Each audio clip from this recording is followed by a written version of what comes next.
Hi there mga beloved yung soulmates, kamusta po kayong lahat? Andito naman po yung lingkod, Renzo Tarot Channel.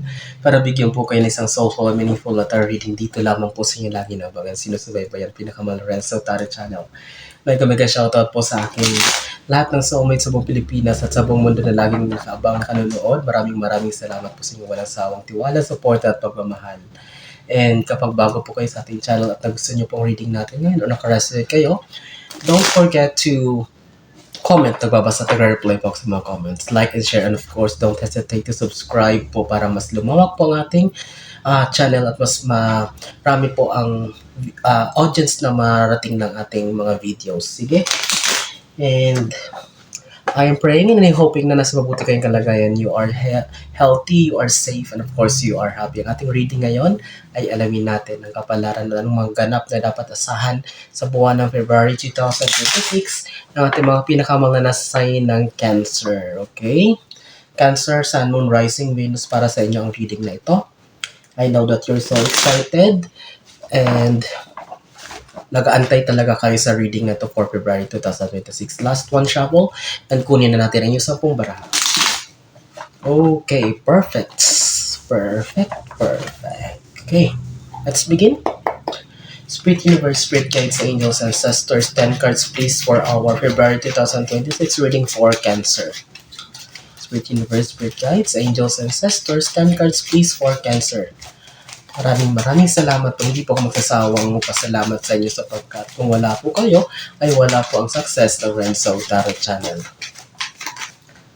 1. 9 cards more for Cancer.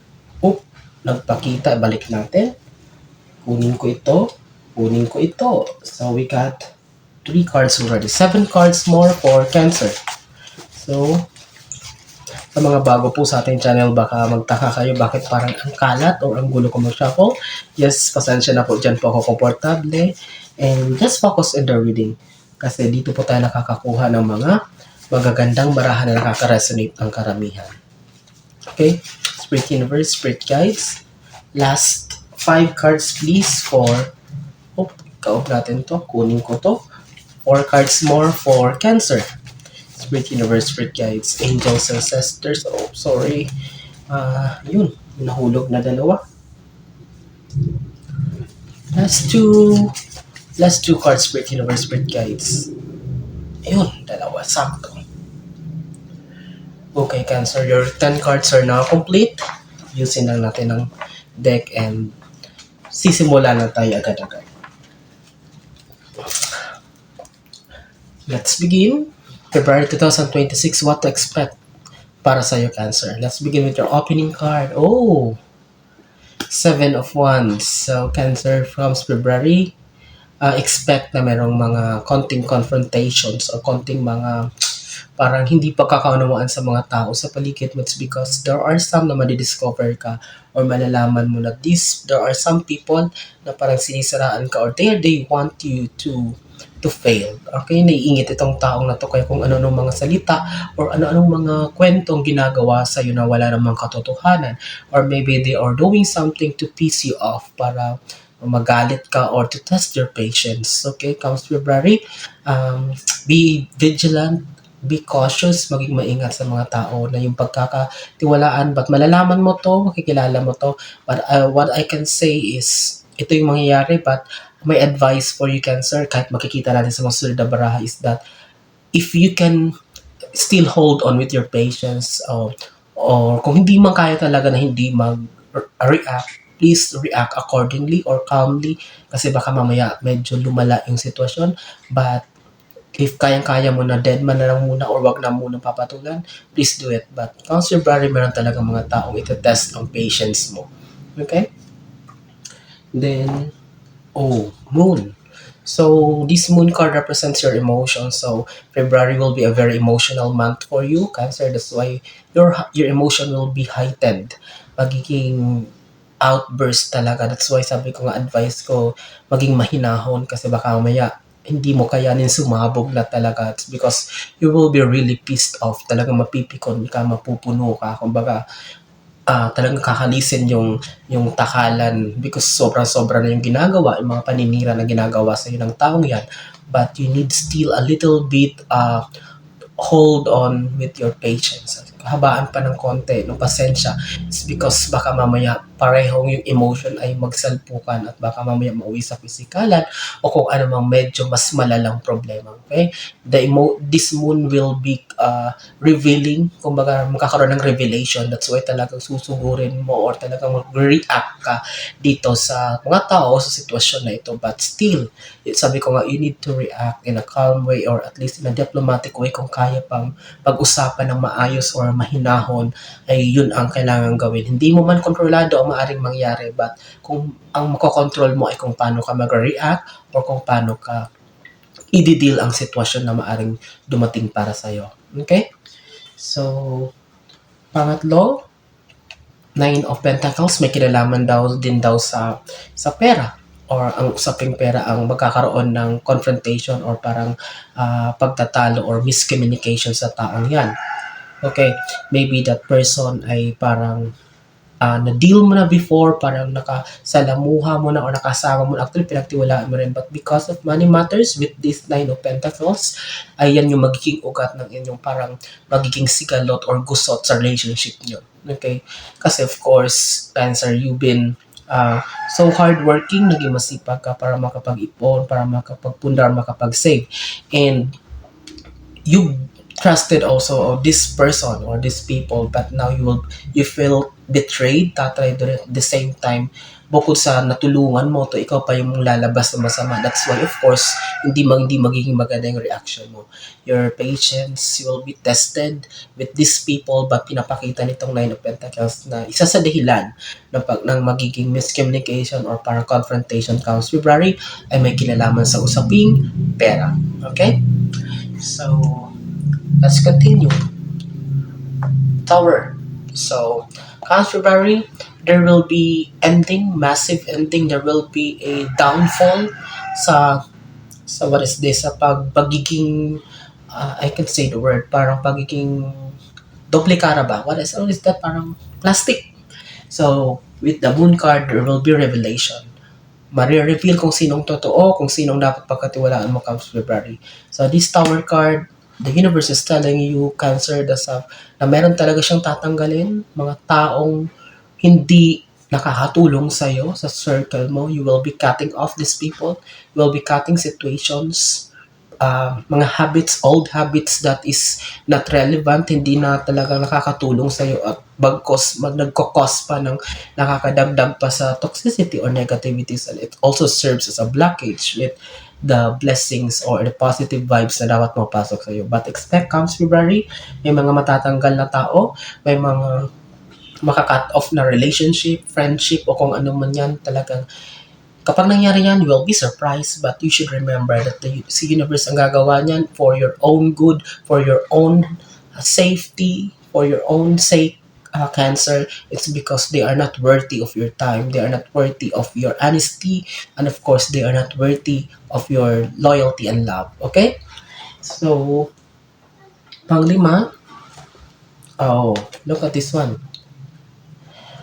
Nine of Cups. So, there are some of you na nakamit na ito. There are some of you expect February if you're waiting something big, milestone that may kinalaman sa recognition, pagkilala, kumbaga pag-recognize sa galing mo, sa craft, sa talent mo, ay makikilala ka, you will be awarded, rewarded, you will be promoted, o kung ano man yung inaantay mo, comes February, there will be a fruition or kung talagang bunga makakamit mo ito. That's why isa din to siguro sa nakadagdag sa nakatrigger dito sa mga tao na to para kaingitan ka because you're very fast moving o parang yung elevation napakabilis ng paglago para sa Cancer. And they don't know, hindi naman nila alam na talagang grabe yung oras na binuhos mo dito, yung pagod, dugo, pawis, sleepless nights talaga sinakripisyo mo bago makamit yung big milestone na yan na maidadagdag mo dito sa collection of achievements mo. But all in all, sabi ko nga, it's how you're going to react. So how are you going to respond with that kind of people and situation na magde-define sa iyo, Cancer, kung gaano ka kagaling, ka-responsable, ka-disiplinado, at the same time kind-hearted person na after all you will be still responding or reacting na very calm and parang ang labas ng karamihan ng Cancer, parang ganun, papasa Diyos ka lang lahat, parang bahala ng karma, parang ganun na lang. So, ganyan kayo. Let's continue. Hangman. So, comes February, those stagnant moments, those parang medyo hindi naman totally na parang natigil kayo na stuck sa sitwasyon, but parang may pag-usad pero medyo mabagal unlike for the past months. But comes February, medyo magiging mabilis na matatanggal nito kasi lumabas yung tower, matatapos na itong parang medyo slow bumpy roads na dinadaanan mo, Cancer. So there will be a smooth flow of everything for you. Comes February, there will be clarity, magiging malinaw ang lahat, magiging magkakaroon ng realizations, makakonect-connect mo ang mga sitwasyon, why it happened, and now it really will make sense para sa'yo.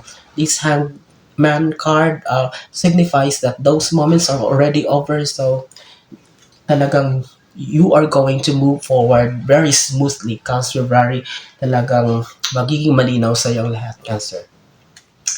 Pangkito is the two of wands. So you are ready to face everything. You are filled with confidence, full of confidence, full of, that very strong aura. It's like a very vibrate, like parang yung personality may punong-puno ng confidence, pag-asa na hindi na ikaw dati parang mahiyain pa, parang nagko-consider ka pa sa mga masasabihin ng iba. Now you will be very confident. So it's like kumbaga kung bagong vlogger ka, parang ngayon magiging masasanay ka na, komportable ka na sa pagharap sa camera, parang ganon. So haharapin mo ang community, ang public image.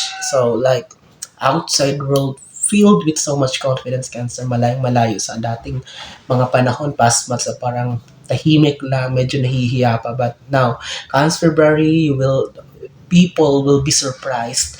Gugulatin mo ang lahat with the confidence that you will be having starting February 2026. So you will be facing everyone filled with confidence. So makikita nito sa aura mo, sa mukha mo, so with your smile sa mga mata mo. So Cancer, that is a good thing. Wala ka dapat pwede ikahiya, kailangan mong harapin ang mga bagay-bagay. Puno ng confidence because it's really a confidence that will help you to achieve that momentum. Okay? So, wish granted, fulfillment, achievement, so following. So, ito talaga, elevation, kung ano man ang inaantay nyo, please mag-comment kayo, bumalik kayo, Cancer. I am telling you, makakamit mo to. So talagang wish fulfillment, granted talaga kung ano man hinihiling nyo. So you will be serving as inspiration. There will be a lot of people that will be looking at you, will be following you. Okay, marami ka may inspire. Maybe you are very inspirational person. So it's because nakita ng lahat yung pinagdaanan mo. That's why they will be asking for advice for you. They will be talking to you, will be asking a lot of things na maaring i-apply din nila sa sarili nila kasi you served as an inspiration, you serve as a good role model. That's why here, tingnan mo itong Six of Wands, may mga taong nakasunod sa iyo. Talagang there will be people, a lot of people that will be asking for your opinion, for your ideas, for the things that they really want also to do. It's because you've been very good, you've been a master in terms of kumbaga, gaining achievements through hard work and patience. So, expect comes February, may mga Cancer na makikilala sa craft nila, sa mga skills and talents na meron sila. Siguro kung mga nakaraang buwan or panahon parang hindi ito masyado napansin, but comes February, there will be a start of a fresh beginning for you. You will be gaining a momentum in terms of fame. May mga tao, may mga Cancer na makikilala sa inyo, and this is your time to shine. Okay? Cancer. Galingan nyo, ibigay nyo na ang lahat kasi momentum yan. So, here, may Leo energy tayo dito with this 8, with this strength card. So, look, you will be so happy, you will be contented. So, this strength card, this card, uh, it signifies that the universe is telling you to that you need to continue being strong, fighting. Although there are times na pinanghihinaan, but you need to carry and you need to stand on your ground. Kailangan mo pa rin lumaban because hindi ka nag-iisa. The universe is behind your back. But this strength card comes February. Kailangan you don't need to worry kasi talagang the universe is behind your back and the universe will be giving you the enough strength, lakas ng loob, wisdom, talino, everything, confidence for you to face the reality and for you to handle things easily and kumbaga smoothly and you will be filled with freedom, magiging malaya ka, mararanasan mo, mararamdaman mo yung happiness na talagang you've been longing for a long time after those busy times, busy period mo na ginugol mga nakaraang buwan, nakaraang taon. Okay? 10th and last card for your February 2026 reading Cancer is Queen of Wands. So, magkatapat sila nung Nine of Cups. So, I can see her. It's like Cancer, aside from the wish fulfillment being granted, so there will be really an elevation. Hindi lang basta ito elevation o pag-angat or movement ng buhay mo, but talagang manonotice ka. It's like, kumbaga, kung sa mga upuan, yung upuan mo medyo nakaangat ng konti, that's why medyo elevated talaga. Mapapansin ang iyong presence, so hindi ka matutok for granted.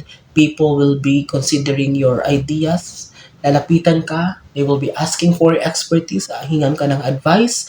It's because sabi ko nga, talagang nakita ng lahat na magaling ka dito, that's why ihingan ka nila ng ano mo, nung galing mo or nung tips ba on how to handle these things. But this Queen of Wands signifies elevation.